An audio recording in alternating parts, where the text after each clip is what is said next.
Fala pessoal, sejam bem-vindos a mais uma sessão do Vendas B2B Summit. Hoje a gente vai falar sobre Sales Engagement, a nova fronteira de vendas B2B.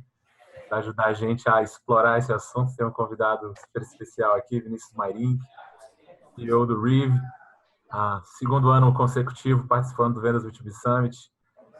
Muito obrigado por aceitar nosso convite, compartilhar um pouquinho aí dessa experiência com o pessoal. Que isso, Daniel. Eu que agradeço pelo convite aí nesse segundo ano. Ano passado já foi sensacional. Tenho certeza que até pelo nível dos palestrantes desse ano, trouxe bastante gente de fora, a gente estava comentando, né? Eu acho que também vai ser muito melhor. Estou animado. Não, tô animado. A gente trouxe aí 17 atrações internacionais, todos os meus ídolos. Não é qualquer cara que você trouxe, né? Você trouxe qualquer gringo. Só cara bom. Cara, eu desconfio que no mundo não tem um evento que reuniu esses caras ainda, viu? Mas vamos lá. Não, vamos lá, vamos lá. Vamos ver se a gente consegue manter o nível. Vamos lá. Para quem não te conhece ainda, cara, conta um pouquinho aí sobre sua trajetória, rapidinho. O que você fez nesses últimos anos aí até chegar no Reeve. Tranquilo. Cara, eu acho que da maneira mais resumida possível, eu comecei a ter contato com inbound e outbound, mais especificamente quando eu entrei na Sambatec, a convite do Gustavo Caetano. A ideia era que eu fizesse implementação e desse uma otimizada nos processos por lá.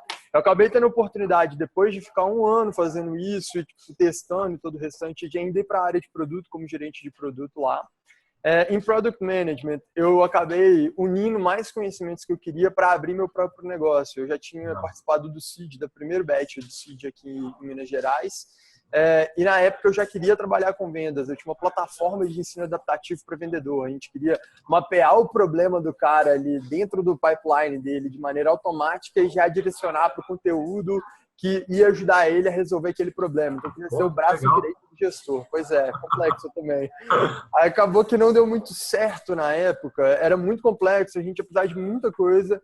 E querendo ou não, a gente não tinha o know-how necessário em termos de tecnologia em especial. Trabalhar com machine learning, mais um pouquinho de mineração de dados, tipo, vai entrar em Big Data, ia ser muito complexo.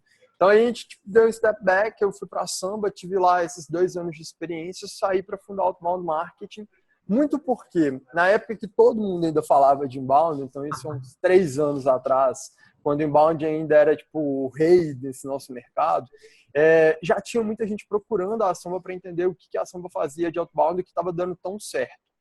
O legal de tudo isso era que todo mundo vinha conversar comigo e, vez ou outra, surgiu uma proposta, surgiu uma ideia de, faça com a gente aqui por fora, alguma coisa do tipo.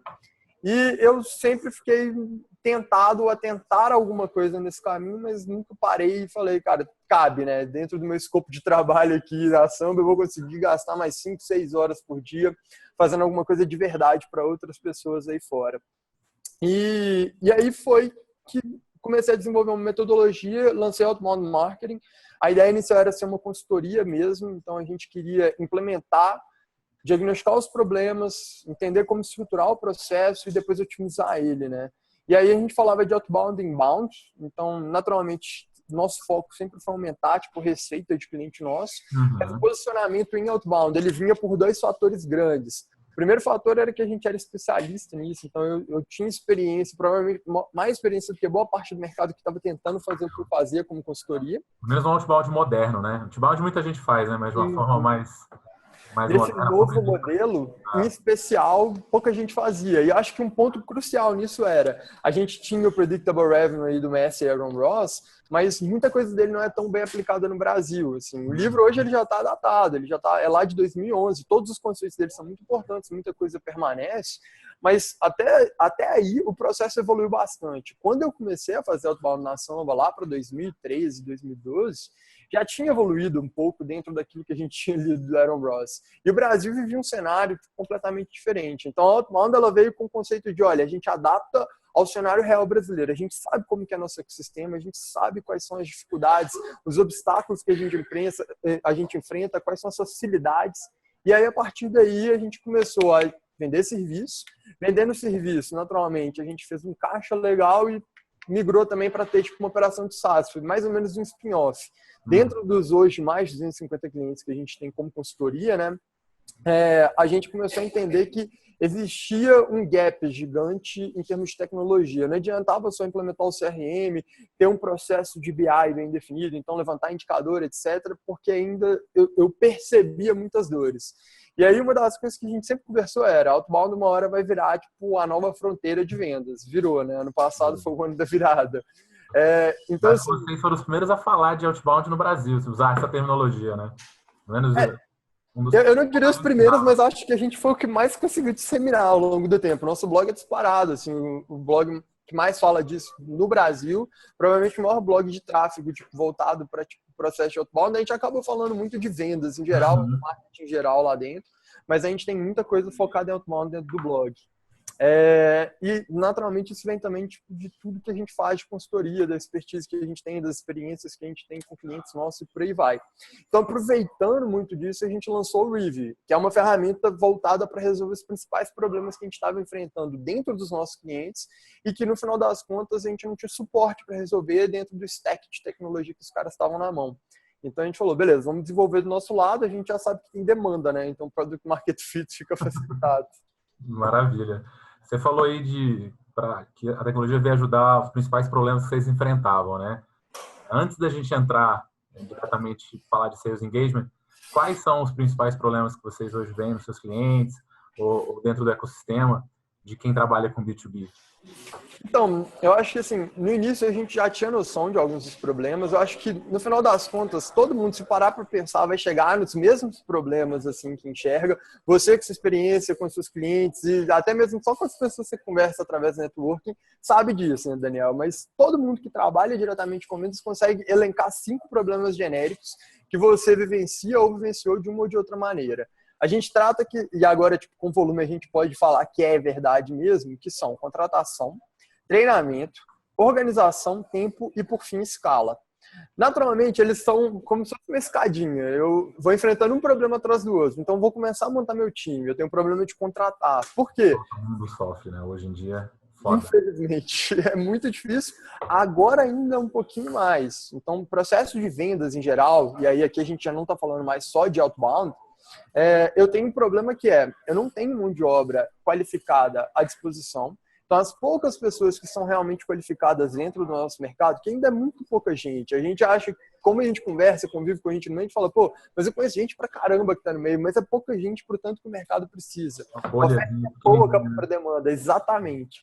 E aí isso faz o quê? Os caras que são bons, eles têm um salário alto, eles vão para lugares que conseguem pagar eles, tipo, seja via equity, seja via salário mesmo, ou variável, alguma coisa do tipo, então ele vai porque é mais atrativo. E para quem não consegue competir frente a frente com esses caras, fica ainda mais difícil. Você não vai tomar, por exemplo, um vendedor da IBM, um vendedor do SAP da vida. E mesmo que você vá, tipo assim, como que você compete em termos de, tipo, sei lá, salário fixo com um cara grande que está na sua cidade? A gente aqui, tipo, por exemplo, no BH, a gente tem a Rock, a gente tem a Simpla, a gente tem caras muito bons, que tem um processo legal, que ensinam bem, treinam bem, fazem tudo. Tem, tipo, já uma base de clientes grande, já tem um modelo de vendas bonitinho, um product market fit definido. Você é uma startup, você é uma empresa começando, e você fala, cara, eu tenho que vender B2B. Vai brigar com esse cara lá, tipo, um valor fixo do salário? Não Boa vai. sorte. Boa sorte. Assim, contratar cara qualificado é difícil demais. E o restante do mercado é desqualificado. E aí, o que você faz? Ou você contrata qualificado e paga alto, e aí vem com todos os problemas que a gente sabe que podem acontecer, dentre, primeiro lugar, eu trazer um cara que já tem vício de mercado, eu trazer um cara que tem muita dificuldade, tipo, dentro do meu processo, porque ele está acostumado, por exemplo, contrato um vendedor ESOC, eu tenho vendedor ESOC aqui no meu time hoje. O cara, ele vem acostumado com inbound, ele tem que passar por um processo de adaptação. Outra coisa, né? Outra brincadeira, né? Exatamente. E se eu não tenho como adaptar ele, já me gera um segundo problema, que é o quê? Que é o treinamento desse cara. Se eu contrato um cara desqualificado, eu tenho que garantir esse treinamento dele, senão ele continua desqualificado. Então, no final das contas, eu saio de contratação, que é o primeiro problema, vou para o treinamento. E aí, para treinar esse cara... A maioria das pessoas acaba optando por trazer gente mais nova e formar dentro de casa mesmo, né? Porque você falou, os caras que estão muito maduros já é muito difícil trazer. Encontrar no mercado pronto quase não existe, né? A gente está falando de inside sales, super complicado. Então, naturalmente, contratação e treinamento estão muito próximos. Né? Pois é, e aí eu caio num treinamento de um cara, por exemplo, jovem, eu tenho que treinar ele em todas as vertentes de vendas, que é desde o operacional, de como que ele deixa o processo dele organizado, até qual que é o meu produto. Então, o que que ele vai encontrar de peculiaridade no meu produto, o que que os clientes têm dúvidas frequentes. Então, eu vou entrar no discurso de vendas dele, do meu produto. Ele tem que entender do meu mercado. Então, quando alguém citar um concorrente meu, o que que ele fala, como que ele se porta, quais são os meus pontos positivos e meus pontos negativos perante um concorrente meu. Então, eu tenho que ensinar ele discurso e processo. E no final das contas, ele tem que entender dentro do discurso do meu produto e do meu mercado. Então, a gente fala que são os 3 pilares, né? Produto, mercado e processo. Se o cara não entende isso, ele não consegue executar um processo bem. E aí, se o meu treinamento não passa bem por tudo isso, não importa a minha contratação ser boa ou não. Porque até o cara que vem tipo, minimamente qualificado de outro lugar, se eu deixo por conta da proatividade dele, acabou. Então, assim, você vê que muitos caras lá dos Estados Unidos, acho que o Jason Lemkin quem fala isso, tipo, muita gente tipo, boa de lá cita isso, que founder tem que aprender a vender o próprio produto, porque ele é o primeiro cara que vai ensinar, tipo, quem vem de fora. Eu tô até escrevendo um texto para lançar no meu Medium, tipo, falando sobre isso, como que é a passagem de bastão de um founder pro primeiro rep, né? Qualquer dificuldade, mas tipo assim, no final das contas, contratação e treinamento são 2 problemas assim básicos de vendas. E igual você falou, muita gente opta por contratar um cara mais júnior que requer um treinamento um pouquinho maior, porque eu tenho que ensinar para ele técnica de vendas, que em tese o cara já qualificado possui, mesmo de outro lugar, ele só vai ter que entender como adaptar e aplicar tipo, dentro do nosso cenário. Mas eu tenho um problema gigantesco aí, que é, eu contrato, muita gente segue, a gente mesmo fala muito da teoria do Marco Roberto, que inclusive está aí com você também, né? Ele fala lá no Sales Acceleration Formula sobre como contratar, tipo, quais são os quesitos que você analisa, que é curiosidade, inteligência, coachability, work ethic e prior success, né? O frameworkzinho aí virou padrão no mercado, né? Virou padrão. Você contrata esse cara, você treina ele. Vamos supor que você acerta a mão no treinamento. Ele tem lá o processo dele para rodar. Aí a gente entra num probleminha gigantesco que é, como gestor, a primeira coisa que eu preciso ter é visibilidade. E para eu ter visibilidade, eu tenho que ser os números que esse cara está tipo, resolvendo na mão. Então, quantos MQLs que um closer meu está recebendo? Qual é a conversão de MQL para SQL? Qual é a conversão de SQL para cliente? MQL, lembrando, é o lead qualificado pelo marketing, aquele cara que tem perfil. SQL é o cara que tem maturidade, que acabou de receber uma proposta. Então, o primeiro cara, o MQL, ele tem um perfil de compra, ele tem todas as características. O segundo, ele não só tem as características, como ele foi educado o suficiente, ele está no momento certo para receber a proposta. E aí, de SQL, ele vai virar cliente. Então, nesse caminho, qual que é a conversão desse cara? A gente fala muito de deal flow, né? Então, como que eu entendo o fluxo de deals que ele está na mão e se ele está tendo uma conversão etapa por etapa boa, uma conversão geral boa. Então, eu posso perceber, por exemplo, que eu tenho um closer que está queimando o lead. Ele recebe muito MQL e está gerando pouco cliente lá na outra ponta do funil. E eu posso perceber que tem um cara que está recebendo pouco e está gerando muito. Aí eu vou entrar em análises. Dentro da minha organização, eu tenho que saber, será que esse cara gasta tempo suficiente para atender todo mundo, já que ele está recebendo muito cara? Será que é só o fato de que ele tem muito volume que gera esse problema? Então, o meu problema é ter mais um vendedor para tipo, conseguir separar melhor e ele ter mais dedicação dentro do processo? Será que se eu pegar os leads que estão vindo a mais para esse meu closer que está tipo, rendendo pouco, jogar para o outro que está rendendo melhor, já vai melhorar? Então, tipo assim, eu consigo fazer com que o que renda melhor continue rendendo e treinar o outro cara com o tempo que resta? Então, eu tenho que começar a tomar essa decisão. E como que eu tomo essa decisão? Tendo organização dentro do meu processo. E aí, uma das coisas que a organização leva é o cara ter que preencher o CRM dele inteiro, colocar todos os dados, talvez preencher uma outra planilha, ele garantir visibilidade sobre tudo que ele está fazendo. Então, ele tem que estar lá. Qual que é o valor de negócio que ele está na mão? Então, eu tenho que saber se o cara que está fechando menos, ele tem um ciclo de vendas maior, é por isso que o deal flow dele está parecendo mais baixo por agora, mas ele ainda não marcou como perdido. Ah, será que ele está vendendo um ticket maior? Então, isso que leva o ciclo de vendas dele a ficar maior? Então, tudo isso vai gerando uma série de pormenores e é onde você vai fazendo tipo, a busca de causa e efeito, né? Essa correlação de por que isso está acontecendo. A organização precisa de dado. Dado precisa de alguém imputando esse dado. E aí, como a gente sabe, a gente trabalha com CRM, a gente sabe disso, CRM é chato pra caramba de ficar imputando dado. É muito complicado. Você tem que fazer 1000 cliques para você fazer qualquer ação. E pior, não só imputar dado, mas tendo volume, o seu time tem que trabalhar no CRM o dia inteiro. E aí alt tab o dia inteiro. Eu tenho que entrar lá no CRM, olhar tipo, o e-mail do cara, copio, aí eu olho o que eu mandei para esse cara, volto no meu e-mail, procuro o e-mail que eu mandei para esse cara, aí vou colar lá o e-mail que eu peguei do CRM, acho o e-mail, clico, vou mandar o e-mail agora e vai indo. No final das contas, esse cara ele faz tipo, 12, 15 cliques para realizar um envio de e-mail. Porque aí ele tem que ir de um lado para o outro, toda hora.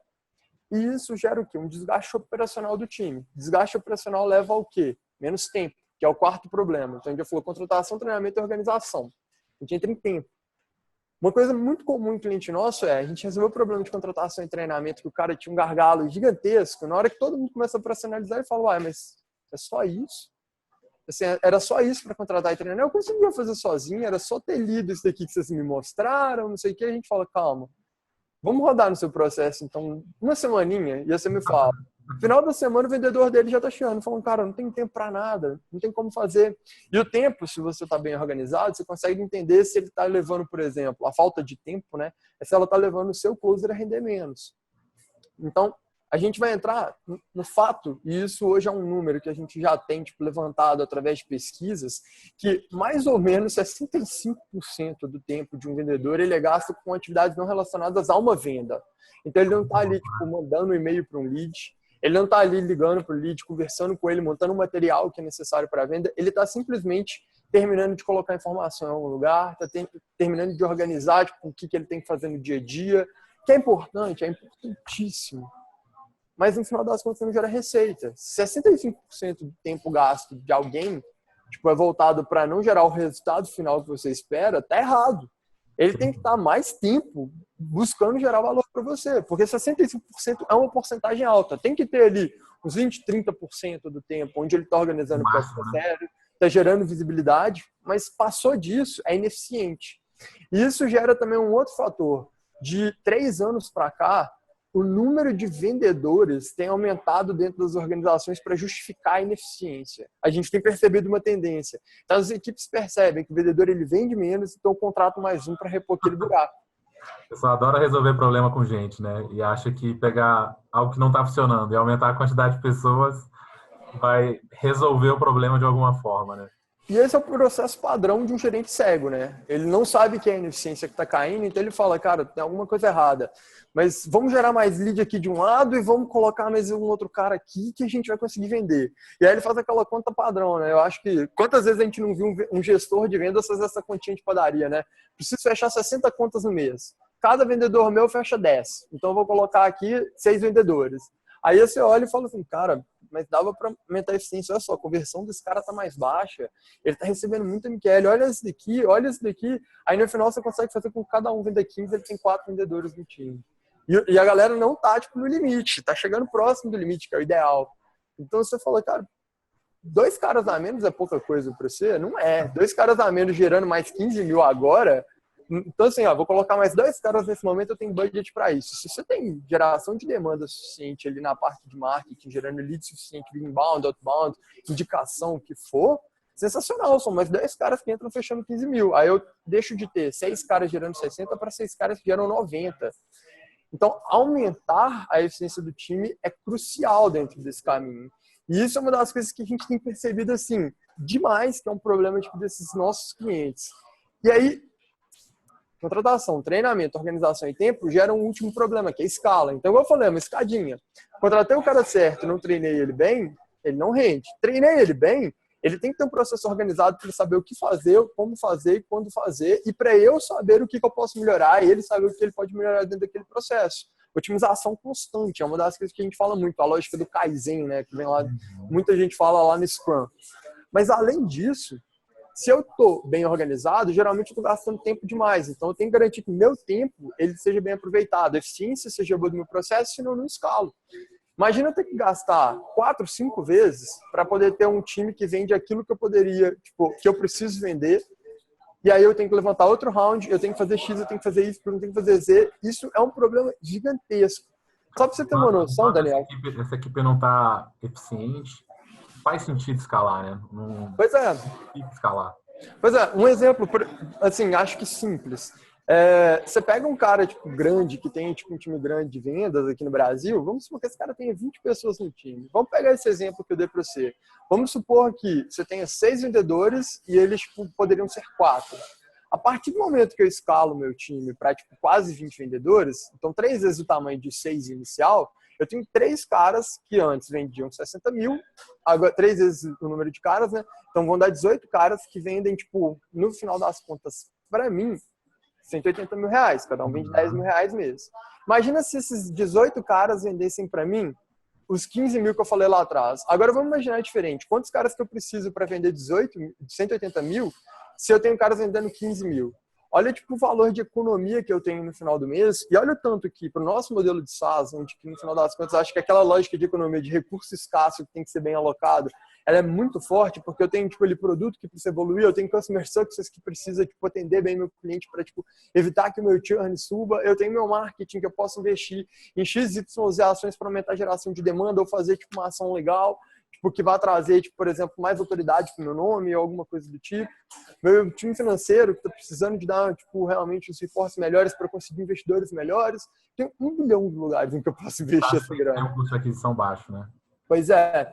E isso vai gerando uma série de problemas. Assim, não ter organização, por exemplo, gera tipo, problemas do tipo pesquisas que a gente está pegando tipo, do mercado americano. 94% dos gestores de vendas não confiam inteiramente nas informações que eles têm sobre o processo deles. Ou seja, eles não têm certeza que aquilo que está tipo, vindo de relatório de CRM é 100% verdadeiro. E quantas vezes que a gente não abriu, por exemplo, nosso CRM, aí mostra lá, ciclo de vendas de tantos dias, você fala, cara, será que tá certo? Porque eu vi que teve um vendedor meu aqui, olha só, deixou o pipeline sujo, tem um cara aberto há 380 dias. Já acabou, meu dado não tá certo, sabe? Tá desorganizado. Por quê? Porque tem um cara que é um outlier que joga o número lá para cima. Ou tem alguns caras que são outliers. Um outro, 75% dos deals que entram no pipeline nunca fecham. 75% dos caras que têm alguma conexão com o seu time nunca fecham, nunca fecham. E assim, a gente fala, uma conversão boa é de quanto? Então você vai pegar, tipo assim, de SQL para cliente é 25% benchmark padrão, então, pô, se tu vai enchendo 25% de todos os caras é bom? Não, não é bom. É de todo o tempo que a gente está falando. Então tem um cara que entra agora no seu pipeline e não fecha, mas que ali dali a 3 meses, dali a 6 meses, 9 meses, o timing muda, o problema vira de prioridade, ele tem urgência de fechar e ele volta.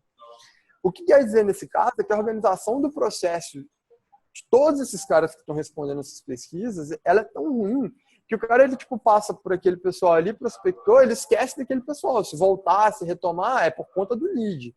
Eu só volto se acabar meus leads lá na outra frente. Então, eu vou tipo, limpar o mercado inteiro para ver se lá na frente eu tenho alguma coisa para fazer. E são dados americanos, você falou, da realidade americana. Dados americanos. Todos os dados americanos. Aqui no Brasil, a gente tem muito pouco. No Brasil, deve ser ainda pior, né? Infelizmente, de organização não é muito nosso. Organização de vendedor não é o forte. Nossa. Nunca foi, né? E a gente tem uma cobrança pior em termos de gestão aqui. Em vários casos, porque a gente usa ferramentas que não geram tipo, o mesmo valor, por exemplo, lá de fora. Então, lá nos Estados Unidos, o Salesforce é um CRM muito mais comum que aqui no Brasil. O Salesforce permite automatização de assim, coisas. É engraçado, estou conversando com os gringos. Salesforce é sinônimo de CRM para os caras. Pois é, para os caras realmente é. Para a gente aqui é Product Drive. Então, assim, no final das contas, o cenário nosso, ele é um cenário que justifica boa parte dos problemas que a gente tem, mas ele também gera problemas tipo, e implicações e consequências negativas para o nosso dia a dia. Especialmente para o gestor, assim. Eu falo que o vendedor, no final das contas, ele tipo, chega ali, ele encontra, ele provavelmente nunca vivenciou algo diferente. O problema é o gestor que olha para os números americanos, que olha para os benchmarks americanos, e ele fala assim, caramba, quando que eu vou chegar nisso, sabe? Tipo, é impossível chegar nesse nível. Então, assim, a gente tem que saber o que fazer. E quando eu te falei lá atrás, que a gente comentava que outbound ele seria a nova fronteira de vendas, quando o outbound começou a deslanchar, a gente já domina bem esse processo, a gente já sabe o que fazer, mas a gente já estava percebendo que existe um novo problema dentro dos nossos clientes. Então, esse problema está tipo, relacionado a esses 5 grandes problemas, que é como que eu gerencio o meu processo de maneira eficaz, sem gastar tempo demais naquilo que eu não preciso, gerando a organização necessária para ter visibilidade sobre tudo. Dando estrutura necessária para o meu time saber o que fazer e aí diminuindo o meu tempo de treinamento, ramp-up de um vendedor. Fazendo com que minha contratação se ela for mais júnior ou não, ela saiba a estrutura que ela tem na mão e ela não erre tanto no período de adaptação. Então, tudo isso, tem certas coisas que a gente não consegue mudar. Eu não consigo, por exemplo, treinar o vendedor de um cliente meu sem, por exemplo, fazer um treinamento olho no olho, sem fazer um roleplay, onde eu vou entrar, vou ver como é que é o cara vendendo, entender quais são os gaps dele. Isso é personalizado, isso é exclusivo. Mas como que eu faço, por exemplo, para deixar visível para esse cara o processo que ele vai rodar? Eu lembro que o primeiro estágio que eu fiz na minha vida foi em um banco. No meu primeiro dia de estágio, eles me entregaram um livro dessa grossura, que era um BPM gigantesco. Falaram assim, dá uma lida aí para você ver os processos da área. Aí eu tinha que ver, um atrás do outro, assim, ó, arquivamento de processos. Tinha lá o BPM, todo bonitinho, desenhadinho, do que eu fazia, onde eu olhava, o que eu olhava. Eu falei assim, cara, eu nunca vou gravar isso. Tem um livro para uma área inteira de 60 pessoas, será que todo mundo tipo, fica olhando? Não, ninguém olha, tipo assim, tá ali, tá bonitinho. Aí eu me pergunto, meu gestor lá do banco tinha gastado uma grana preta com a consultoria que entrou e fez esse desenho, entregou esse livrão maravilhoso para ele, mas era só por vaidade. Porque ninguém olhava aquilo ali, ninguém sabia o que era para ser feito. E mais do que isso, ninguém tinha uma estrutura fácil de dia a dia, com uma usabilidade legal, demonstrando o que era para ser feito. Foi aí que a gente falou, cara, a próxima fronteira de vendas hoje é tipo, garantir que esses problemas parem de ocorrer, especialmente por dois motivos. Inbound e outbound são hoje pensados, e o outbound do Aaron Ross é pensado para isso especialmente, em volume. Eu tô falando de escala. Ninguém fala mais de tipo, eu quero vender bonitinho aqui. Os caras que vendem tipo, num nível muito alto, um ticket médio alto, enterprise, eles precisam de uma organização sem fim. É muito maior, porque cada desperdício, cada lost que os caras dão no pipeline, são 6, 7 dígitos indo embora da conta dele. Às vezes meses e meses de trabalho investidos. Pois é. Isso, em alguns casos, esse cara ele vende 3, 4 contas no ano e fatura 10, 12, 15, 20 milhões. Isso não for mais. Então, assim, eu converso ainda com um amigaço meu que já foi vendedor tipo, da Oracle, da SAP, da Microsoft, e ele falava, cara, eu vendia por volta de umas 8, 7 contas ano, dependendo tipo, do produto que eu pegava, porque é tipo assim, produto você vende na casa de 7 dígitos. Então, assim, você vendendo isso como comissão de vendedor, você vai tirar 1, 2 milhões.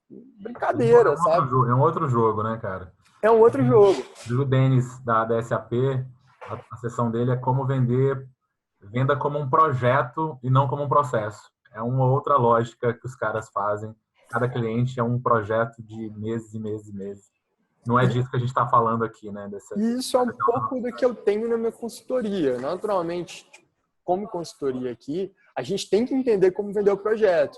É uma reformulação muito mais profunda, o cliente vai ter que lidar com o meu consultor durante muito tempo, aí a gente vai ajudar ele a contratar, a gente vai ajudar ele, tipo, por exemplo, a analisar o perfil do time dele, ver quem está mandando bem, quem está mandando mal, vai treinar, vai corrigir gap, vai mudar processo, vai contratar ferramenta. Então, assim, tudo isso gera uma complexidade e aí eu tenho que vender como projeto. Mas, mesmo assim, eu vendo uma escala maior, porque eu estou numa escala aí de falar no máximo mid-market. Eu não estou falando de venda enterprise mesmo, né? Recentemente eu peguei um exemplo tipo, de um amigo meu que está vendendo que a área tipo, deles que vendia de enterprise vendia para mid-market. Aí agora eles criaram uma de real enterprise. Eu achei super legal, assim. Os caras estão começando a aumentar o ticket e falaram, a gente deu o nome errado. Mas tipo, assim, ficou legal. E o ponto nosso é justamente esse, assim. Como que a gente resolve todos esses 5 problemas ou como que a gente ataca pelo menos parte desses 5 problemas?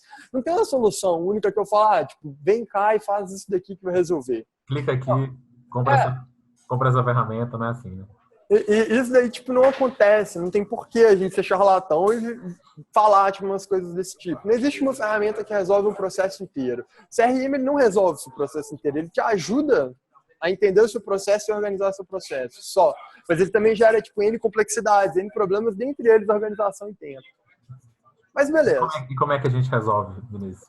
Aí vem o conceito de Sales Engagement. Qual que é a lógica? Que é um conceito mesmo de Sales Engagement pra gente, tá, Daniel? Em primeiro lugar, Sales Engagement, vem do nome de engajamento de vendas, né? Ele é definido por engajamento. É isso. Mas engajamento de quem? Com o quê? De um lado, e aí a gente vai falar de 2 vias. Uma, o engajamento do meu lead com o meu processo. Um problema natural, e isso a gente percebe, quando eu falei para você, por exemplo, que 75% dos deals são perdidos, 75% de todos os deals que entraram no meu pipeline, isso quer dizer que eu não estou aproveitando bem esses caras. Por quê? Porque eles desengajam. Se o cara me dá lost ou não, ele desengajou do meu processo. Se ele deu lost, por algum motivo. Talvez o time seja errado, alguma coisa, ele pode retornar para o meu pipeline e fechar em algum momento. Então, eu aproveitei um cara que lá atrás esteve no pipeline, ele tipo, foi dado loss, mas agora eu trouxe ele de volta. Eu vejo muita gente, o Thiago Reis, ele já postou umas 3 vezes falando disso já no LinkedIn. Tipo, cara, eu tô chegando no fim de mês, como é que eu faço bater meta? Vou lá no meu pipeline, procuro alguns caras que me deram loss por esse motivo e tento reativar eles. Essa é uma maneira. Essa é uma maneira, mas esse é o momento crítico, né? Esse é o momento que você tá no desespero. Putz, tem que bater meta. Como que eu faço? O processo de sales engagement, ele faz com que esse cara esteja engajado dentro do seu pipeline, por mais que ele tenha te dado loss, ele retorne ao seu pipeline sem você gastar tanto tempo, sem você precisar entrar na hora do desespero. Falo isso porque eu fui numa concessionária agora, tipo, esse final de semana, eu tava rindo, porque eu tinha ido na mesma concessionária e falado com outro vendedor na semana anterior, o cara tinha me falado um desconto, esse cara, tipo, agora no sábado, veio e falou, olha, esse sábado, é o último sábado do mês, é o super sábado, então ele tem essa promoção especial, mas é única, para fechar hoje. Aí eu olhei pra ele e falei, cara, isso assim, é a mesma condição semana passada. Aí ele, então, eu consigo dar isso daqui de extra, mas é só porque é esse sábado. E quantas vezes que a gente não brinca aqui dentro, a gente fala com o cliente nosso. Então, chegou a semana que o Papai Noel chega, né? Vem com um presentinho pro lead. O que isso gera? Aaron Ross fala muito de previsibilidade. Não tem previsibilidade nenhuma dentro do seu processo. Você só fecha a cara no fim do mês. Porque o comprador, no final das contas, ele fica esperando chegar ao fim do mês, ele fica te atrasando, tipo, no momento de fechamento. Conta, né? Exatamente. Chega no fim do mês, todo mundo fecha. Aí chega na última semana do mês, você olha assim, cara, a gente não tá vendendo nada, pelo amor de Deus, o que tá acontecendo? Forecast tudo errado, ninguém fecha, ninguém assina o contrato, ninguém faz nada. Aí, última semana, todo mundo desanda a vender, aí termina, aquele alívio. É um mês inteiro de pressão pro gestor, é um mês inteiro de pressão pro vendedor, aí tem um alívio final, o alívio é de 1, 2 dias, virou o mês, de novo. Então, assim, nesse modelo de vendas é realmente difícil de vender. E quando você tem um processo onde você tenta reativar esses caras na última semana, você já reativa no desespero. O cara fareja isso na hora que ele vai comprar de você. Então, assim, ainda mais no nosso caso, a gente vende para a área de vendas. Qualquer vendedor que chega para conversar com a gente no final do ano, no final do mês, no final da quinzena, qualquer coisa, o cara já tipo, tá pensando, pô, será que eu consigo segurando ali na frente? O cara tá querendo bater meta. Então, assim, uma das práticas que a gente tem com o Sales Engagement é garantir o engajamento do cara com o meu processo. Para quê? Para evitar esse tipo de situação. Eu vou explicar um pouquinho melhor do porquê, mas antes vamos falar da outra mão. Qual que é o outro engajamento que eu tenho que ter? É o engajamento do meu vendedor com o meu processo. E por que que isso é crucial e qual que é o diferencial de ter isso? Uma das perguntas mais básicas que eu faço para quase todo mundo que é cliente nosso, ou que está para fechar com a gente aqui, Daniel, é: o que diferencia o seu melhor vendedor do seu pior vendedor? Eu acho que essa é uma pergunta que praticamente ninguém sabe responder. Praticamente ninguém, assim. Você sabe que tem um cara que foi bem treinado, você contratou um cara, você paga peso de ouro nele, para ele trabalhar na sua empresa, ele vende bem, mas se ele sai, você não sabe replicar o que ele fazia bem. Você não entende o que ele faz bem. Ah, ele é mais treinado. Que faz o cliente perceber que ele não tem noção do que está acontecendo, né? Os porquês. Pois é. E, assim, os pormenores são os principais. Esse cara é bem treinado. Mas no quê? Ele entende mais técnica de vendas, ele consegue gerar mais urgência no lead, ele educa melhor o lead. Porque a educação de lead é um negócio básico. Ele educa sobre a sua solução, sobre o seu mercado, sobre o processo do lead e a dor do lead. Não é difícil de aprender. Qual que é a técnica que ele está usando por trás disso? Como que você replica isso para o restante do seu time? Então, assim, muito do nosso processo de consultoria sempre falou sobre você fazer role-playing com o seu time, entender o que está sendo feito de bom e de ruim, replicar tipo, aquilo que é feito de bom, corrigir o que é feito de ruim para cada caso. Mas eu acho que o ponto especial é, e quanto ao processo que ele executa mesmo, no dia a dia? Ele faz, por exemplo, eu tenho 2 vendedores, os 2 acabaram de enviar uma proposta. Cada um deixou agendado e aí combinado com o lead que vai fazer um follow-up da proposta na sexta-feira. Ok, a gente tem uma semana para fazer esse follow-up. Eu te pergunto, depois desse follow-up, quantas vezes cada um procura esse lead? Como que cada um procura esse lead? Antes do follow-up, será que o meu vendedor que está vendendo bem, ele manda tipo um e-mail com alguma coisa que ele lembrou, tipo relembrando a dor daquele lead, tentando tipo gerar mais urgência? de uma maneira personalizada, fazendo o cara se sentir exclusivo, mostrando, tipo, talvez gerando tipo, mais autoridade ainda, então facilitando o caminho de compra. Será que a experiência, por exemplo, de compra com aquele cara é melhor porque ele consegue fazer mais follow-ups, deixar aquilo na cabeça do cara, ou ele espaça melhor o follow-up dele e deixa de ser aquele cara insistente e chato? Então, ele demora de 2 dias, por exemplo, fazer um follow-up de proposta durante a primeira semana, ele demora de 5 em 5, ele está fazendo follow-up, independente dele estar recebendo volume de caras novos ou não. Será que o cara que está vendendo muito, ele só é muito organizado e ele não deixa aqueles caras que tipo, chegaram? E aí é o famoso open bar de leads, né? Manda a proposta, o cara não me responde, eu esqueço dele e vou para um outro cara aqui. Então, será que ele está se organizando e fazendo isso acontecer? Se você olha no CRM, tem como se diagnosticar uma outra coisa, mas é impossível você ter visibilidade sobre tudo isso. Por quê? Porque você não sabe como que é o engajamento do seu time sobre o seu processo. Em vários casos, você nem tem processo. 95% para cima dos caras, esse é um chute meu, a gente não tem esse dado, mas 95% para cima dos caras que conversam aqui com a gente, eles não sabem, por exemplo, o que o vendedor faz após o envio da proposta. Eles sabem que ele tem que sair com uma call marcada, que é tipo o clichê do mercado, né? Tipo, um bom vendedor, ele não sai de uma conversa com o cliente sem nada marcado. Beleza. Não, tem muita gente que nem isso faz. Aí já tava pior. Tem que começar a fazer isso. Mas o ponto é, se você faz só isso, não tá bom. Porque aí ele faz 1, 2 follow-ups e aí a gente cai já tipo, em um outro indicador que é clichêzaço do mercado, muita gente repete, eu já estou mais de 2 anos falando dele, mas que é 44% dos vendedores, eles fazem de 1 a 2 follow-ups apenas por deal. Sabe o que isso gera? 80% das contas precisam de ao menos 5 follow-ups para terem um contrato assinado. Aí você pensa, 44% dos caras fazem até 2. Esses 44% garantidamente já perderam 80% das vendas deles. Os outros que fazem 3, 4, eles também estão perdendo 80% das vendas deles. Os caras que fazem mais estão conseguindo aproveitar, mas qual que é essa porcentagem? Qual que é essa porcentagem do seu time? Follow-up é um processo. É um processo que seu time tem que estar engajado em fazer. Mas imagina a dor do cara de estar recebendo 10 MQLs por semana, está realizando 20 calls por semana, e ele ainda, todos os dias, tem que mandar e-mail, tem que organizar CRM, colocar tudo que ele está fazendo dos 10 caras mais as 20 calls, mas não sei o que, e aí ele vai lá no CRM e fala, peraí, eu tenho que mandar esse e-mail. Aí ele clica lá no deal do CRM, pega o e-mail, olha o que ele conversou com o cara, relembra, refresca a memória, vai lá no e-mail dele, então troca a aba, abre uma caixinha nova de e-mail, cola o e-mail do cara, cola um assunto, ou se no máximo ele já tem um template pronto, ou um plugin de alguma coisa, ele vai tocar isso. Imagina que você vai fazendo tudo isso acontecer, qual que é o tempo que o cara gasta para dar uma mini otimizada naquele e-mail, deixar ele bem personalizado. Imagina o quanto que isso é doloroso. Então, eu culpo o vendedor? Culpo sim. Mas ainda assim eu posso suavizar esse processo. Muito mais a falta de um processo que possibilite ele de fazer isso de uma forma mais eficiente. Né? Exatamente, como usabilidade ideal. Eu não culpo o meu cliente, por exemplo, quando o meu produto não está entregando aquilo que ele gostaria, quando a usabilidade do meu produto é ruim, não é? O meu cliente ele é um stakeholder meu. Eu, como gestor de vendas, eu não posso culpar o meu vendedor por ele ter preguiça de fazer aquilo. Ele tem que fazer, com preguiça ou não. Mas ter preguiça eu não posso culpar ele, porque eu, no lugar dele, teria tanta preguiça quanto. Eu já fiz esse processo, eu sei o quanto ele é chato. Operacionalmente, ele é trabalhoso, ele é desgastante. Então, a gente vem com o conceito de sales engagement, de um lado, engajando o meu lead dentro do meu processo, do outro, engajando o meu vendedor.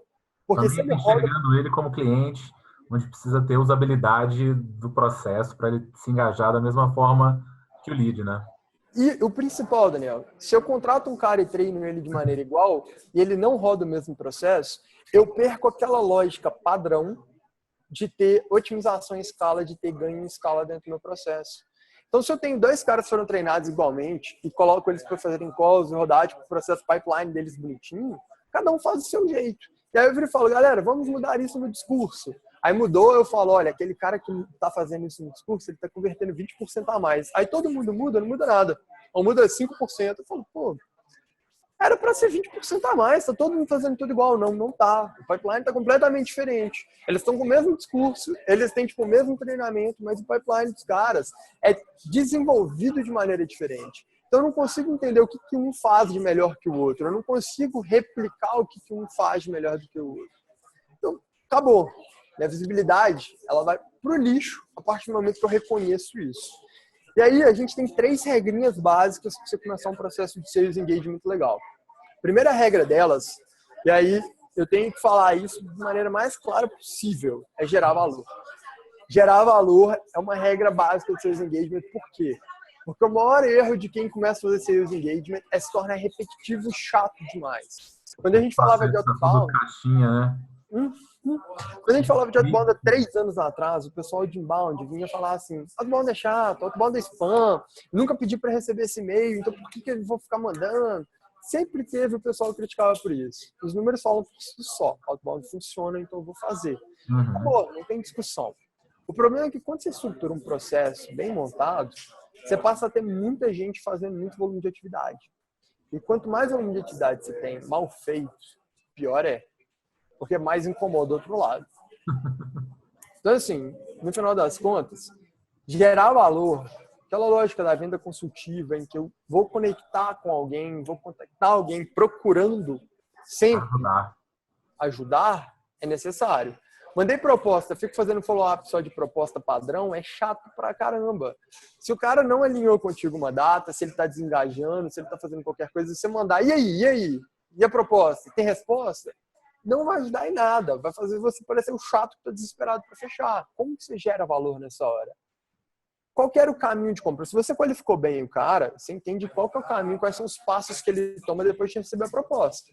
O que será que surgiu de obstáculo e como que você ajuda ele agora?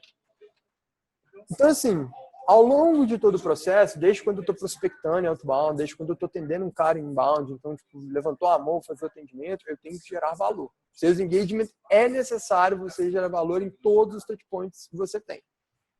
Ah, mas e aquele follow-up padrão de eu te mandei tipo um e-mail há alguns dias, não sei se você viu. Se você vai fazer ele querendo gerar valor, você tem que mandar ele como resposta do e-mail anterior. Senão você vai fazer o cara voltar lá no inbox dele, clicar, tipo, procurar seu nome, procurar o e-mail que você mandou anteriormente. Não está na mesma thread, ele não vai procurar. E aí você aumenta o atrito dele, ele provavelmente não vai responder porque ele vai achar que foi um e-mail chato. Então, assim, no final das contas, a gente tem que garantir geração de valor. Essa é a primeira regra para sales engagement. A segunda regrinha é ter uma estrutura replicável e transparente. Uma estrutura de sales engagement é uma estrutura que eu consigo demonstrar para o meu vendedor júnior e para o meu vendedor sênior, e eles sabem o que eles têm que fazer, e aí eles conseguem fazer a mesma estrutura. Você fala estrutura, fazer o mesmo processo, seguir o mesmo processo, a mesma forma. Quando eu tenho um hunter e ele está começando a prospectar, quantas tentativas de contato, de conexão que ele faz, quantos touchpoints ele tem no fluxo de cadência de prospecção. Então, para ele prospectar um cara, ele vai ter 8 touchpoints. O primeiro touchpoint é no dia que ele recebe o lead. Tem um horário para esse touchpoint? Ele faz um período da manhã, ele faz um período da tarde, ele faz um período do final da tarde, do início da tarde. Então, um horário específico, olha, a gente manda e-mail sempre entre 10 e 11 horas. O segundo touchpoint é 2 dias depois do primeiro touchpoint, caso o lead não tenha respondido, logicamente. Se o lead responde, ele tem que marcar uma call. Se foi via cold call e eu já consegui desembolar, eu tenho que fazer uma qualificação XYZ, eu tenho que responder SSS pergunta, eu tenho que conseguir esse dado. Quando eu for fazer a passagem de bastão, eu tenho que mandar esse modelo de e-mail. Eu tenho, tipo, alguma coisa para evitar no show. Então, eu tenho um fluxo de pré-call, por exemplo, para evitar no show, para diminuir meu no show e remarcação. Então, essa estrutura é uma estrutura de sales engagement. Essa é uma estrutura onde eu garanto que o meu vendedor tenha visibilidade sobre o que ele tem que realizar e, ao mesmo tempo, eu vá conseguir o engajamento do meu lead. Eu vou fazer follow-ups em cima de tudo que eu estou realizando, eu vou tentar trazer ele para o meu lado, para o meu pipeline, para junto de mim, para conexão dentro de cada etapa. Então, tem que pensar que, a partir do momento, por exemplo, que eu conseguir falar com o lead via e-mail e ele marcou uma call comigo, eu ainda estou brigando para ter conexão de qualificação. Conectei na qualificação, eu tenho que brigar pela conexão dentro do DBA com o meu closer. Consegui o DBA rodar, ótimo, conexão no DBS, que é onde eu vou fazer para enviar a proposta, vou fazer a qualificação final. Depois do DBS, conexão para fechamento. Então, feedback da proposta. Quantos não são os caras que desengajam cada etapa do processo? Então, todas essas conexões, elas são no objetivo final. Tem que conseguir a conexão. Por quê? A gente volta, e eu acho que eu falei isso ano passado também, qual que é a pior resposta que o vendedor pode ter? Eu, talvez. Sim ou não são trabalháveis. O não, ele vem com uma justificativa, ou se supera a objeção, você dá lost. O sim, ótimo, dinheiro no seu bolso, o cara tipo, avançando dentro do seu pipeline. Ou talvez é o seu vendedor gastando tempo fazendo follow-up e morrendo dentro daquele processo. Então, se eu gerei valor ao longo de todas as etapas e tem uma estrutura replicável e transparente, o que falta? Qual que é a última regra que a gente vai falar? Kaizen, otimização constante. E a gente vai colocar um pouquinho de hustling aqui, por quê? Porque para eu continuar otimizando aqui, eu tenho que ter um time com sangue no olho, um time que vai lutar, que vai ser hustler. O cara quer melhorar o processo dele, ele vai testar coisas novas, ele vai buscar entender por que o fluxo dele está pior do que talvez o de um outro vendedor. Ele vai tentar analisar isso, o meu gestor vai tentar fazer isso e vai dar os próprios vendedores devem ter essa preocupação de otimização ou deve estar centralizado em algum lugar? Como é que... Daniel, assim, é aquela coisa. Melhores práticas. Você pode sempre depender de uma cabeça só pensando de várias. Talvez, se você tem um time grande demais, ou se você tem um processo que ainda precisa de muita validação, vale a pena o vendedor tentar diagnosticar os problemas e definir em conjunto com o gestor quais são as soluções. Que aí não fica descentralizado. Ele não testa coisa e ninguém está sabendo que ele está testando aquela coisa nova e de repente o número dele explode e a gente vai descobrir. Se ele testou alguma coisa, esse teste tem que ser controlado. Se ele é controlado, o gestor está acompanhando, garantindo que a gente está levantando as métricas, a gente tem suporte do time, por exemplo, de inteligência comercial para levantar o BI, e aí vai garantir que, olha, esse teste AB que a gente está realizando, ele está dando esse tipo de resultado, por aí vai. Então, assim... Uma coisa que a gente fala pouco no Brasil é dessa função de Sales Ops, né? Sim. Então, de analisar, fazer esse teste de alguma forma centralizada, porque no dia a dia, sei lá, às vezes eu sinto que se deixar na mão dos vendedores, a correria, a operação te come e você não consegue fazer experimentos bem pensados e tudo. E aí a gente trouxe o papo aí de Sales Ops, o Doug Landis, e apresentação genial, que eu acho que é uma parada que a gente fala muito pouco. Inclusive o Eric da RD disse que se ele pudesse voltar no tempo, uma das coisas que ele investiria antes era isso, né? Então só um insight aí para a gente, realmente uma função tão importante que você está falando, né? Medir todas as variáveis, fazer testes de forma constante, essa parte de otimização, a gente deixa muito dinheiro na mesa porque a gente não tem essa preocupação cedo. Com certeza absoluta. E eu acho que um dos principais ganhos da nossa metodologia é quando a gente traz a lógica de inteligência comercial, ela foi pensada de um lado, para resolver um problema nosso, que é a falta de leads, de informações sobre leads, para eu prospectar em outbound. Então, vou conseguir filtrar esses leads, levantar listas mais, assim, com uma qualidade maior, então, mais qualificadas, para fazer uma prospecção que seja menos ineficiente, então mais eficiente. Mas o nosso processo de inteligência comercial, os nossos ICs, eles também fazem todo esse trabalho de levantar dado e todo o restante. E aí, quando a gente fala de Sales Ops, é exatamente isso. Eles vão, levantar esses dados, eles vão agir como braço direito do gestor na tomada de decisão. A grande beleza é, se você ainda não tem um cara que faz isso para você, o seu vendedor, ele deveria estar preocupado com o próprio dado dele. Por quê? Quando a gente fala do perfil do vendedor, ele tem que ser um cara que tem algum tipo de motivação, algum tipo de ambição relacionada ao variável que ele recebe. Ele pode ser um cara engajado com o seu propósito para ele ter uma venda consultiva melhor? Pode. Mas ele tem uma ambição, ou pelo menos está atrelado àquilo que ele vai receber de variável. E o variável dele sobe de acordo com os resultados dele melhorarem. Se ele não diagnostica os próprios problemas ou não ajuda, ele está deixando na mão de alguém fazer aquilo. Então ele está sendo um cara completamente passivo nesse sentido.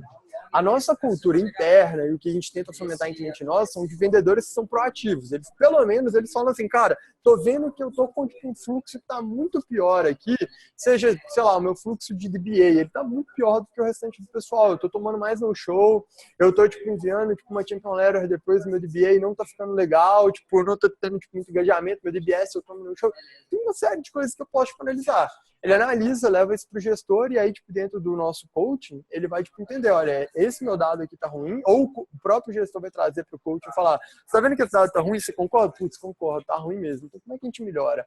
Vamos pegar a galera que tá, mandando bem nisso, o que eles estão fazendo? Vamos mudar? Vamos replicar? Ou vamos testar alguma outra coisa nova? Aí chama o time disso e fala, ó, a gente tá fazendo teste nisso, a gente vai passar X semanas fazendo esse teste, ou vai passar tanto tempo fazendo esse teste no modelo inicial, daqui a uma semana a gente quer, um reporte disso daqui. Uma semana depois, você vai, caminha o reporte, os dois sentam, analisam uma nova sessão de coaching e falam, isso daqui está melhorando, dá para melhorar ainda mais, ou a gente pode partir para um novo problema. Então, a gente faz muito esse processo aqui dentro de casa. E aí, o Kaizen é essa lógica de melhoria contínua. Como que eu coloco no meu time que está engajando com o processo, a ideia de melhoria contínua dentro do processo dele. Como que eu faço esse cara acreditar que o processo do dia a dia dele tem que melhorar? Em primeiro lugar, se ele tem uma estrutura transparente, ele consegue diagnosticar os próprios erros com mais facilidade. E aí eu entro num ponto que a gente, inclusive, chegou a comentar já, Daniel, em outras conversas nossas, que é tipo assim, qual que é a importância da tecnologia para isso? O que é Sales Engagement para gerar tipo, esse engajamento? Em primeiro lugar, Sales Engagement ele tem que resolver um problema claro, que é tempo. Eficiência operacional, né? Então, eu falei lá atrás, mais de 60%, 65% do tempo do vendedor é gasto com atividades não relacionadas à venda, a uma venda. Como que eu resolvo parte desse problema? Automatizando algumas tarefas e semi-automatizando outras. O que é semi-automatizar? Não é tipo um nome fake tipo, para fingir que eu estou fazendo algo. Semi-automatizar é uma maneira de facilitar, eliminar barreiras, eliminar dificuldades de dentro do processo. Então, por exemplo, a gente falou de pegar um lead qualquer dentro do seu CRM e ir para o seu e-mail e mandar um e-mail para ele. Quantos são os cliques que qualquer vendedor seu faz para tipo, fazer isso? Vamos supor que ele esteja com tudo fechado. Ele vai ter que abrir o browser, ele vai ter que digitar ali tipo, o URL tipo, do CRM, ele vai ter que logar no CRM, ele vai ter que procurar o deal, então digitar na barra de busca do deal, vai clicar naquele deal quando ele abrir, ele vai clicar no e-mail do cara, ele provavelmente vai ler algumas informações sobre aquele cara, vai abrir o e-mail dele, vai clicar tipo, para abrir uma nova compose de e-mail, ele vai tipo, digitar um e-mail, ele vai abrir um docs ou alguma outra coisa para copiar. Procurar o e-mail antigo que ele mandou com o mesmo contexto.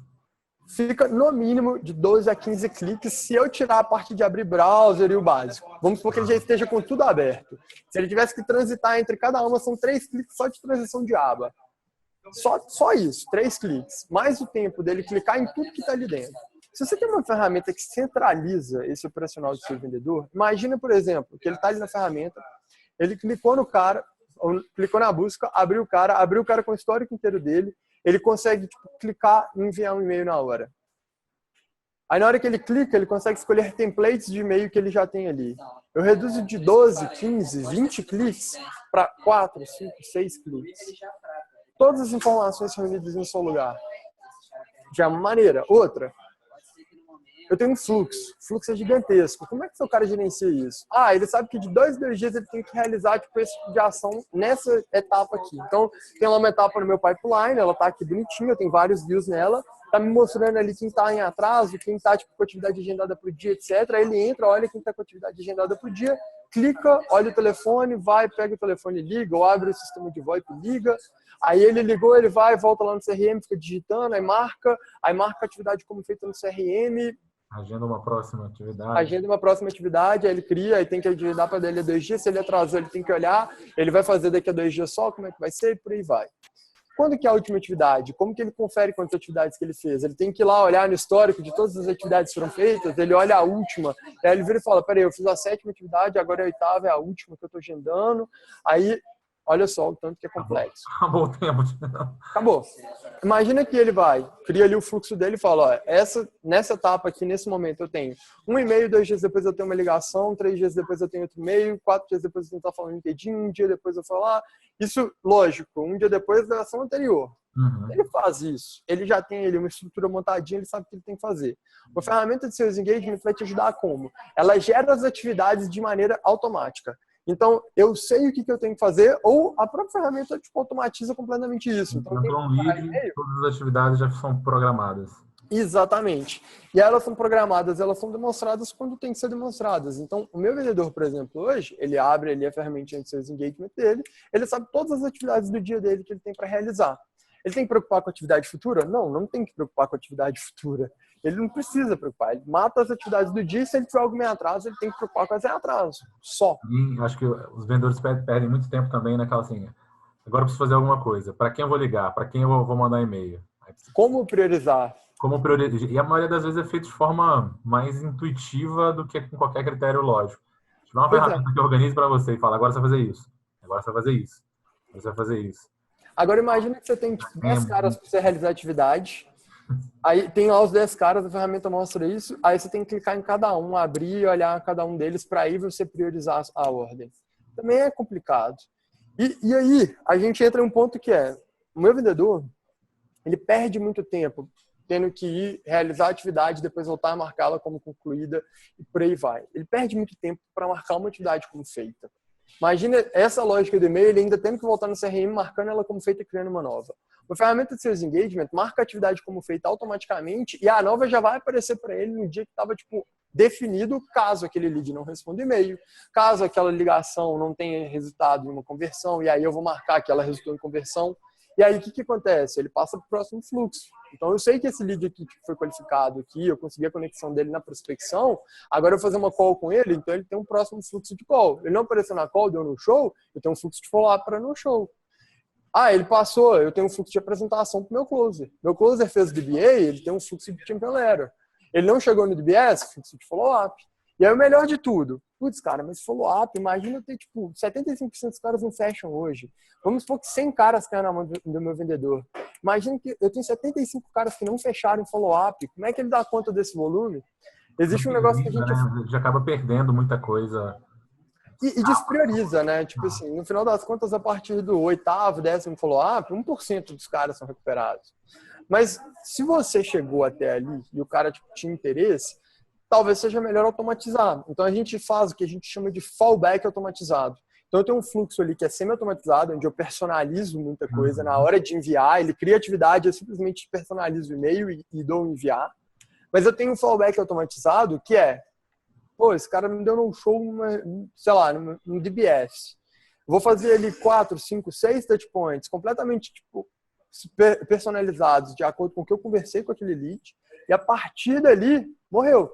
Ele cai num fallback automatizado que é um pouquinho menos personalizado, ele vai ser direcionado por alguma dor que eu tive compromisso de problema com ele lá atrás, ou por um compromisso de solução que foi definido, e aí, dali para frente, a gente vai rodar e, querendo ou não, a gente vai ter que automatizar isso de uma maneira mais simples, onde o cara cai num fluxo, a própria ferramenta dispara os e-mails vão com algum nível de personalização via variável, que é a mesma coisa que a gente utiliza em e-mail marketing, por exemplo. Mas eles vão com alguma personalização, eles vão no nome do vendedor que estava negociando com o cara e ele vai ficar ali 3, 6 meses recebendo pelo menos uma tentativa de contato a cada 15 dias ou a cada mês. De novo, tentando gerar valor para conseguir finalizar o problema. Então a gente vai falando de tudo isso, Daniel, tudo isso. E isso para a gente é Sales Engagement. É eu criar um processo onde cada cara sabe o que faz. Como que eu faço isso? Então os primeiros passos só para a gente finalizar. Eu vou pegar o meu funil e vou falar, cara, primeira etapa aqui é prospecção em outbound, ou talvez meu funil em Y, em que eu tenho outbound, eu tenho inbound. Minha primeira etapa do funil Y inbound, ela vai ficar lá dentro do meu RD Station, do meu HubSpot, ou da minha ferramenta de automação de marketing. A primeira etapa do meu funil de outbound, ela vai ficar na minha ferramenta de Sales Engagement, porque ela já controla tudo. Então ela é feita para controlar o volume que o outbound requer. Então eu vou trabalhar com ela ali dentro e depois eu integro ela no CRM. Mas etapa por etapa, quais são os fluxos que meu time precisa ter? Como eles funcionam? Então, na hora que meu closer recebe o lead, ele está saindo da minha ferramenta de Sales Engagement e está indo para o CRM. Por que ele faz isso? Só para centralizar com os caras de inbound que também vão. Mas o meu cara de inbound deveria ir para as duas. Então, ele vai ficar duplicado no meu CRM, na ferramenta de Sales Engagement, por um motivo bem simples. Por quê?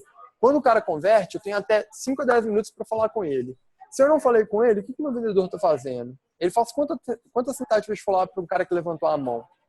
Ah, mas é porque reduz o tempo de resposta. É 10 vezes mais fácil de contactar um cara dentro das primeiras 24 horas do que depois. Sim, é 10 vezes mais fácil. Mas você vai jogar esse cara fora?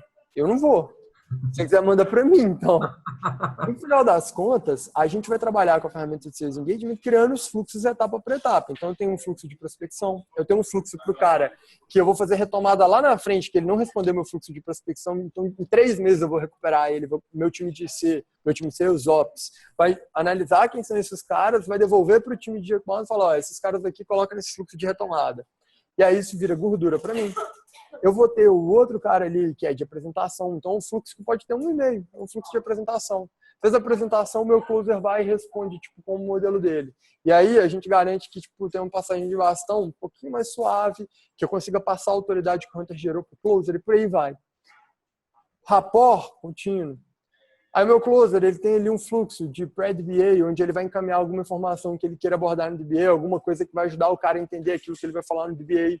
Ele tem um fluxo pós-DBA, que pode ser um fluxo como a Champion Letter, passando tudo que foi conversado, o compromisso de problema que foi afirmado, o compromisso de solução que foi firmado, as objeções que foram levantadas e como que a gente trabalhou isso na call.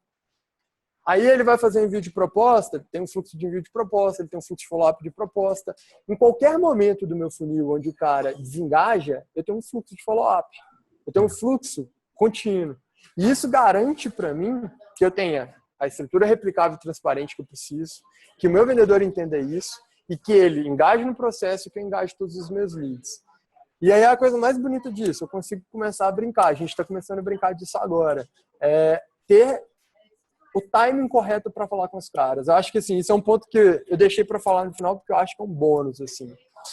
Inbound, a gente sabe que se você fala com o cara em até 24 horas, é muito mais fácil dele ser conectado ou não quando ele levantar a mão, né? Mas em outbound? E quando o cara desengajou do meu processo ao longo do funil, quando que é a hora certa de falar com esse cara? Quando que é a hora certa de mandar um e-mail, de ligar para ele? Então, uma das coisas que a gente precisa entender é que o timing da minha tarefa, ele tem que ser correto. Então, se eu mando, por exemplo, um e-mail de follow-up para um lead, ele abre aquele e-mail, ele já tem uma proposta na mão. Ele abre aquela proposta, ele abre aquele e-mail, ele está 3 semanas sem me responder. Eu ligo para ele agora ou espero mais 2 dias? Provavelmente ligo para ele agora, né? Ele está com aquela ideia fresca na cabeça, ele está abrindo meu e-mail, ele está lembrando de mim. E aí, o que acontece? Eu começo a ser preditivo, começo a acertar o timing das minhas ligações, dos meus e-mails, e por aí vai. Então, a gente está começando a trabalhar até com isso. E uma ferramenta de Sales Engagement que centraliza esse processo, ela consegue analisar o bolo de tudo que você está fazendo e quando que cada uma daquelas ações são efetivas. E aí eu consigo entender, por exemplo, qual que é a melhor hora de falar com um determinado cara, a melhor hora de enviar um e-mail para ele, de ligar para ele, de tentar contactar ele no LinkedIn e por aí vai. Então eu consigo gerar tipo, um valor de processo lá na frente, e aí eu ataco o último problema, que é escala e tempo. Então, meu time ele não tem a organização ideal de, tipo, assim, às 8 horas eu faço isso, mas se surgiu um cara ali que tipo, tá pronto, tá rico, é o cara que eu tenho que falar agora, não importa, eu tô fazendo um tanto de follow-up aqui, liga para esse cara porque esse cara tem mais chance de converter, 80% mais chance de converter. Então, assim, eu priorizo, que é o que você acabou de falar comigo, as ações de maneira muito mais fácil. Eu sei o que eu tenho que fazer e quanto que eu tenho que fazer. Cara, eu acho que, assim, na minha experiência, a tecnologia é fundamental porque você criou todos esses padrões, todos esses templates, todos esses fluxos. Você realmente está querendo otimizar isso, não tem como fazer isso sem tecnologia, né? Ferramentas com esse propósito te dão taxas de conversão de todas essas variáveis, cada uma das mensagens, dos fluxos. Né? Você consegue trocar e realmente ter as melhores práticas, ou seja, os melhores fluxos, as melhores mensagens compartilhadas com toda a equipe. E com o tempo a gente vai aprendendo cada vez mais de timing, de mensagem. Isso sem tecnologia fica impossível de gerenciar, né? Exatamente. E são os dois lados do jeito que você falou. O gestor ele tem um feedback de tudo que está sendo feito através das estatísticas, das taxas, etc. E o próprio vendedor ele tem todo o suporte na mão. Então, um cara hoje que utiliza uma ferramenta de Sales Engagement, ele vai enviar um e-mail, ele faz ali 3, 4 cliques, envia o e-mail, sai direto da caixa de entrada dele bonitinho, vai lá tipo, pro lead. Pronto, tarefa feita, tarefa marcada como feita, próxima tarefa agendada automaticamente pela ferramenta. Ele já sabia que ele tinha que fazer aquilo, ele fez e foi rápido. Aí, você vira e fala, você tem que fazer uma ligação. Clicou, fez a ligação via o sistema de VoIP da própria ferramenta, terminou a ligação, pede o feedback daquela ligação, então você fala tipo, se foi conexão, se conseguiu conectar e gerar uma oportunidade, você fala exatamente o que aconteceu, acabou. Zero estresse. Atividade marcada como feita, ligação marcada como feita, é só colocar ele no próximo fluxo, quero colocar alguma nota, já estou fazendo aquilo ali, está tudo centralizado. Ah, mas e aí? Está centralizado na sua ferramenta, isso é RM. Se é uma ferramenta boa, ela está integrada com o seu CRM. Vou usar um exemplo aí para não puxar sardinha falar aqui do Reeve. Salesloft lá nos Estados Unidos, os caras dependem, a gente falou mais cedo aqui que lá nos Estados Unidos CRM é igual ao Salesforce, né? Então, os caras dependem da Salesforce para crescer. E eles dependem, assim, de uma maneira absurda. Você vê que os caras são mega promotores da Salesforce e tudo o restante. Por quê? Porque eles são, assim, quase que cordão umbilical no Salesforce. Tão integrados que eles são. E aí, o que eles fazem? Você utiliza o Salesloft para o time de vendas como interface do dia a dia, e o Salesforce vai pegar todo aquele nível de informação e ir lá, mexer e vai tirar os suportes. Que é a maior beleza do Salesforce, acho, para todo mundo que tipo, analisa algum dia, é ver o tanto que você consegue automatizar a geração de relatório, né? Você consegue brincar e fazer as coisas mais bonitas do mundo. Milhões de ferramentas que você pluga também que te ajudam, é uma maravilha. Exatamente, você consegue puxar 1000 coisas e unir tipo, tudo isso. A HubSpot hoje tem um modelo muito parecido, assim, é uma ferramenta all-in-one, né? Então, tipo assim, apesar de algumas limitações, especialmente nessa parte de outbound e na parte de criação de fluxo, ela tem tipo, um modelo onde você consegue tipo, ter lá no seu CRM um feedback do que aconteceu com o cara que veio de inbound de ponta a ponta, desde a hora que você, tipo, ele visitou o seu site, quais páginas que ele visitou, quais e-books que ele baixou, até a hora que ele vira cliente. Então, a Salesforce você consegue unir isso tudo. É complexo, é complexo. Precisa de um cara desenvolvendo para você, precisa de um cara desenvolvendo para você. Mas se a sua ferramenta de Sales Engagement ela está integrada, ela vai mandar as informações CRM e você continua com tudo de forma centralizada lá. Ah, mas olha só, talvez eu perca isso e isso. Vamos olhar, prós e contras. Você prefere tipo, ter mais 2 indicadores básicos aqui que você não sabe como agir em cima deles, ou você prefere ter tipo, muito mais resultado, dar tipo, um engajamento maior para o seu time, permitir que a galera faça, ter tipo, ganho em escala, não sei o que, não sei o que. É a sua decisão. Então, como gestor, você toma essa decisão e lida com os prós e contras de cada decisão. É lógico que nada é perfeito, nenhuma integração é maravilhosa e perfeita a ponto de você não precisar de mais nada ou não querer tipo, que algo fosse diferente, mas ainda assim é melhor do que tipo, a situação anterior. Cara, eu acho que assim, a mágica dessa história toda é você conseguir aprender rápido, né? Conversou com o Rigonati, perguntou para ele, cara, o que você investiu em vários negócios que deram muito certo? O que os caras têm em comum? Qual que é o segredo desses caras? Ele falou, cara, o pessoal aprende rápido. São caras que conseguem, não são gênios, não são mágicos, não são nada. Os caras construíram operações que aprendem rápido. E você ter tudo isso que a gente acabou de falar permite que você aprenda rápido, faça os ajustes necessários, as correções necessárias.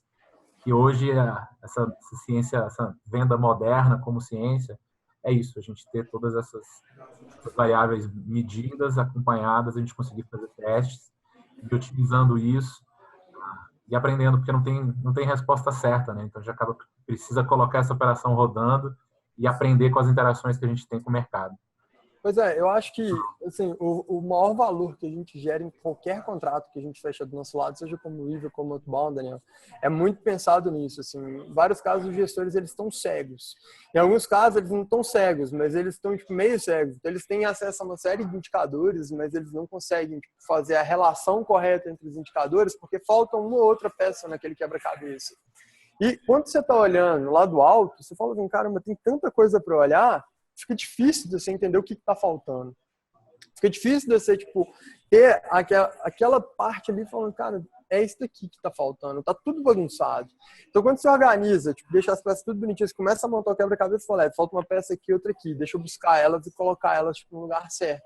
Que aí sim eu aprendo o que está errado. Senão a gente segue muito aquele conceito de falsas premissas, né? Eu entendo que esse daqui pode ser o meu problema. Aí eu falo, putz, esse meu vendedor é ruim. Aí eu demito o cara tipo, tinha uma técnica boa, ele foi bem treinado, ele já tinha tipo, todo o conhecimento necessário, mas ele estava rodando um processo errado, desorganizado, ele não estava fazendo follow-up direito.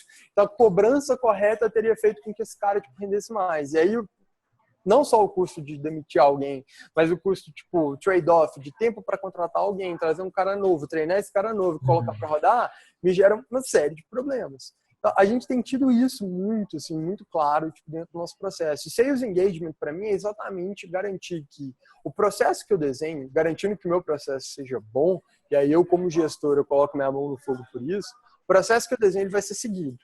E ele sendo seguido, ele gera engajamento do outro lado. Tudo isso acontecendo, eu tenho um maior nível de receita tipo, lá no final das contas. Então, a gente passa tipo, por essas etapas e aí, fechando tudo, eu tenho uma contratação muito mais simplificada porque eu tenho que treinar esse cara de maneira mais simples. Eu não preciso tipo, mostrar um BPM gigante para ele. Eu não vou deixar ele solto. Então, faz essa primeira prospecção, vamos começar. E como é que eu prospecto? Toma esses templates aqui e a gente manda 2 dias. Mas como é que eu me gerencio? Aí aqui, CRM, ó, você coloca uma atividade nova. Beleza. Aí o cara erra, cara, eu tô com os caras em atraso. Mata os caras em atraso antes. Vai ficar 2 dias sem receber aqui. Olha a bagunça. é difícil. Você depende do seu vendedor, ele tentar se engajar no processo. E aí, contratação e treinamento ficam mais complicados. Eu resolvo 100%? Não. O cara ainda tem que entender meu discurso, ele tem que entender do meu mercado, ele tem que entender do meu produto. E, mais do que isso, ele tem que ter técnica de vendas. Não adianta eu colocar um cara que sabe tudo do meu produto, que sabe tudo do meu mercado, que é um cara que sabe rodar o processo, mas na hora de vender para o cara ele não tem técnica nenhuma, não consegue gerar rapport, não consegue gerar urgência, não consegue superar a objeção, não consegue fazer nada. Então, eu me limito dentro do meu treinamento a treinar o cara para quê? Para produto e mercado, ou seja, para discurso final e para técnica de vendas. Que, no caso, é muito mais fácil do que treinar o cara para rodar o processo nos pormenores. Por quê? Porque a estrutura do processo está ali. Do outro lado, eu estou resolvendo o quê? Organização em tempo. O cara gasta muito menos tempo para fazer todas as atividades dele e tudo fica muito mais organizado de maneira automática. Já que ele está gastando menos tempo, já está tudo sendo organizado de maneira automática, ele recebe tipo, as atividades do dia, ele sabe o que ele tem que fazer e aí ele tem pouco input manual do que tem que ser feito, a vida está simples. Então, assim, é um processo onde você tem que desenhar alguns fluxos para começar? Tem. Mas se você desenhar eles, todo mundo rodar e você otimizar, você tem ganho em escala. Olha o primeiro ponto positivo. Segundo lugar, você treina todo mundo para fazer o mesmo processo, muito mais fácil. Qualquer pessoa que já aprendeu consegue explicar para outra pessoa. Não depende de você sentar e explicar para o cara o processo todo. Depende de alguém fazer isso toda vez. Então, se o seu gestor sai, por exemplo, você é um CEO, o seu gestor saiu, ali, ó, olha a estrutura, seu vendedor sabe como fazer. Todo mundo saiu, vamos supor, acabou de dar um raio numa empresa, não tem mais ninguém vendendo para mim. Você pega, abre ali a ferramenta Sales Engagement, passa para o cara. Esse é o primeiro processo, segundo, esse terceiro. Replica e faz igual, porque a gente estava tendo essa média. A gente vai otimizando ao longo do tempo. Olha que beleza, você sabe de onde que você está partindo. Você não está no escuro. Então, como gestor, essa é a parte mais bonita do mundo. Exatamente. E o seu vendedor para de chorar, falando, eu tô sem tempo, tô sem tempo, tô sem tempo, tô sem tempo, todo dia, quando você já está escalando. O problema tipo, é muito pior quando você tem tempo ocioso, né? Mas se ele está fazendo isso, você tem até como diagnosticar se ele está tendo tempo ocioso ou não. Porque em alguns casos, e isso já aconteceu em muito cliente nosso, a gente entra, o vendedor fala, eu tô com muito tempo ocioso. Você olha assim, o cara manda proposta, faz 2 follow-ups. Você fala, esse é um motivo que você está com tempo ocioso. Tá queimando o lead aqui igual um maluco, então vamos começar a fazer mais follow-up, vamos trabalhar um pouco mais no operacional. Aí o cara vai e fala, não, mas eu vou gastar muito tempo. Calma, olha a ferramenta. Não, beleza, deixa eu testar aqui. Testa uma semana, deu para aumentar o volume, estou aumentando minha venda. O vendedor que tinha qualquer tipo de estresse, nos testes de primeiras semanas que ele faz, ele começa a vender mais, ele sente a comissão caindo no bolso, ele fala, beleza, não vou reclamar tanto mais. Pode reclamar um pouquinho. Exatamente. Cara, Vinícius, cara, show de bola, velho. Acho que você resumiu muito da ideia desse novo momento que a gente está vivendo no universo de vendas, né? Acho que é um grande resumo de tudo que a gente precisa fazer. Muito legal, porque a gente se depara com o mercado ainda tão pouco maduro. De alguma forma, você mostrou aí um passo a passo, estruturado, o que essas empresas precisam fazer para dar esse próximo passo, modernizar suas operações. Cara, muito obrigado pelo seu tempo, por compartilhar um pouquinho dessa experiência contigo. As pessoas que querem saber mais sobre você, fala um pouquinho sobre o Reeve, como é que as pessoas podem te encontrar e falar com vocês. Perfeito. Outboundmarket.com.br é o nosso blog. Entrando lá, você tem acesso a boa parte do conteúdo que eu estou falando aqui. A gente tem tratado muito desses problemas nos nossos últimos posts de soluções para eles. E aí a gente tenta ir no nível mais técnico possível. Então, assim, a gente não está escrevendo para qualquer pessoa ler, mas também tem os posts que você pode começar a aprender determinados tópicos. A melhor maneira de você começar a aprender um tópico desses é conferir o nosso certificado completamente grátis. Está lá no nosso site. Você vai dar uma entrada em go.outboundmarket.com.br, a nossa plataforma. Ótimo. A nossa plataforma do Outbound Go, a gente lançou um certificado falando sobre Outbound Marketing e Sales. Ou seja, como que eu faço um processo de prospecção até a venda, tudo de maneira ativa. Então, como que eu faço tudo isso acontecer? Meu certificado são quase 5 horas só de vídeo para você assistir, mais um ponto de material de apoio. Dá para você assistir, é grátis, tem uma provinha no final para tirar seu certificado. Acho que as maiores empresas hoje do Brasil, tipo, nosso meio aí, tipo, de tech, estão começando a utilizar ele como referência até para contratação. Então, quem entra tem que ter o certificado do Outbound. E agora, junto do próprio isso, a gente também está falando praticamente em primeira mão, né? A gente está lançando, acho que eu falei só com o Thiago outro dia, a gente está lançando agora um novo certificado falando de Sales Engagement. Legal. Onde eu vou tratar de todos esses problemas que a gente encontra e da maneira prática de resolver cada um deles.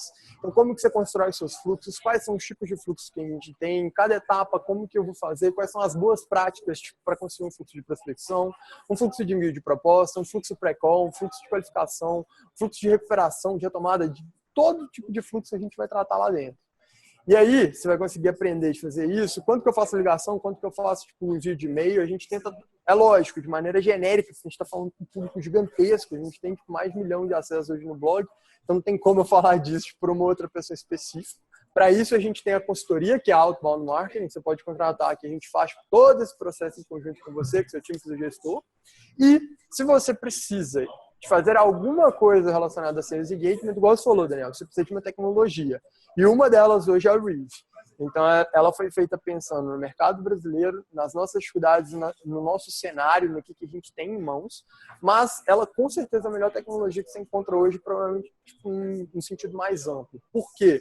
A gente não só tem tipo, toda essa facilidade operacional, essa facilidade de organização, as integrações necessárias, como a gente já está trabalhando com tipo, alguns módulos de inteligência artificial. Em primeiro lugar, ranqueamento do seu time, então você entender quem está mandando bem, quem está mandando mal. No ranqueamento mais simples, a gente utiliza tipo, um algoritmo hoje para garantir tipo, uma visibilidade sobre isso. E agora, a questão do timing que eu falei contigo. Então, a gente tem um modelo, a gente brinca lá do Osmandias, né? Eu particularmente sou fã de Watchmen, e o Osmandias no Watchmen, ele é o tipo, cara mais inteligente do mundo. Ele tem uma visão, tipo, tem uma cena do filme que eu adoro, assim, que é ele olhando para várias telas de TV, tipo assim, tem umas 20 telas diferentes, ele olhando e ele consegue absorver toda aquela informação e trabalhar, tipo, com tudo aquilo dentro da cabeça dele. E o que eu acho mais legal dentro dessa lógica é que o Osmandias aqui dentro do Reeve, ele vem com a mesma, tipo, mesmo sentido, a mesma vertente. E o Ozzy Tasks, que é essa área nova que a gente tem agora, tipo, é lançamento quentinho também, cliente nosso está começando a utilizar agora, porque a gente lançou para todo mundo, a gente saiu da fase de testes. Ela é uma área que entende o comportamento de cada lead e te direciona para o que você deve fazer no momento certo. Então, você vai ter, tipo, ali, por exemplo, tem que ligar para esse cara. Se você não ligou para esse cara, em 24 horas a tarefa vai sumir. E ela vai sumir por quê? Porque o timing passou.